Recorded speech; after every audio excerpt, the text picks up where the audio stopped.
So you've bought a used bike and you're looking at it in front of you. You want to pull it apart and refurbish it and do everything instantly. And just take a step back maybe and have a think about what you're doing and ask yourself some questions.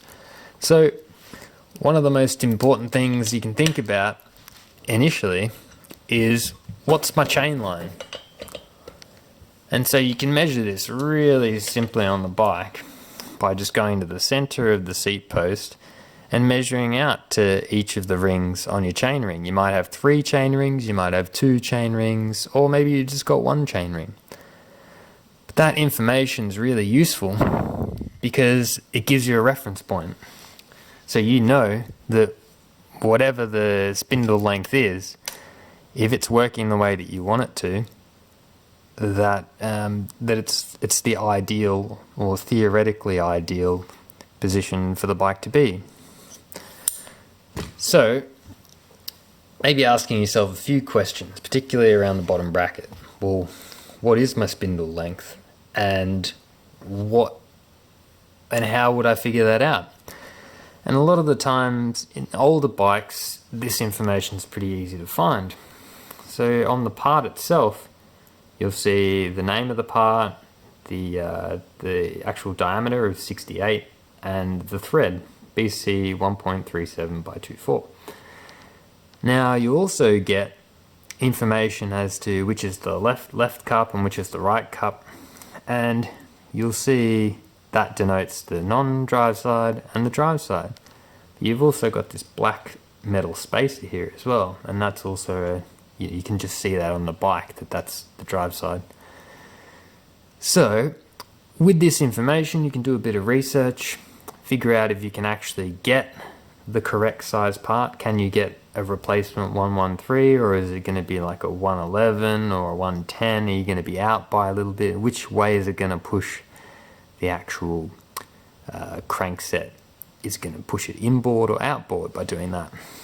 And so that's an interesting question, because the answer of that question is going to have a flow-on effect. So if your spindle length is different to a part that you replace, then you alter the chain line, you potentially alter the performance of the bike. So what are the questions that we can ask ourselves? We'll say, well, what's the actual physical diameter of the bottom bracket cups? What's the thread type or thread pitch? What's the shell width of the frame that the bottom bracket's going to go into? What's the physical width of the bottom bracket shell? And so you start to ask questions. Well, have I got an internal bottom bracket? Have I got an external bottom bracket? Are there any spaces that go along with this bottom bracket? And what's their orientation and size within the bike? Are there 2 on the drive side or 1 on the non-drive side? And keeping a note of that as you're pulling stuff apart. Or do maybe I have a press fit bottom bracket? And so once you've asked those questions, you ask another series of questions. Well, what spindle type do I have? Is it a square tapered bottom bracket? Is it a HollowTech?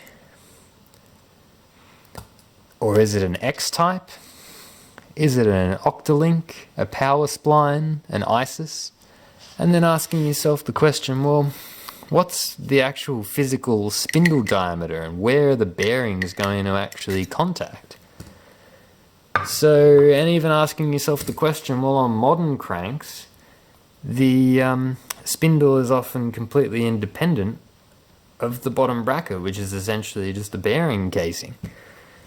So with these questions, you can start to ask a few more questions. You can say, on some race face bottom brackets, particularly on mountain bikes, they have a washer, a plastic washer / dust cap that's 0.5 of a mil thick, which gives it an overall internal diameter of 24 mil. So the bearing is 25 mil internal diameter. So it essentially reduces the bearing from 25 down to meet the spindle at 24. So you sort of got to realize that these, if you went to replace a bearing in something like that, you've got to be mindful that if you don't have that dust cap or reducer, that it might not work the way that you want it to. And maybe you don't want that bearing on bearing, but it really depends on what your intention is in that part. So ask yourself those questions. What's the diameter of the BB, bottom bracket? What's the thread type? What's the thread pitch? What's the shell width? Is it internal? Is it external? Are there any spaces? Is it a press fit bottom bracket? What's the spindle type? How does it physically interface with the spindle or the axle? And, you know, what's the internal diameter of this? Or what's the external diameter of the actual spindle itself? And so once you ask yourself those questions, you know, what type is it? What's the length of it? Then you're able to sort of assess where to go forward. So I hope this was useful to someone, and thanks a lot.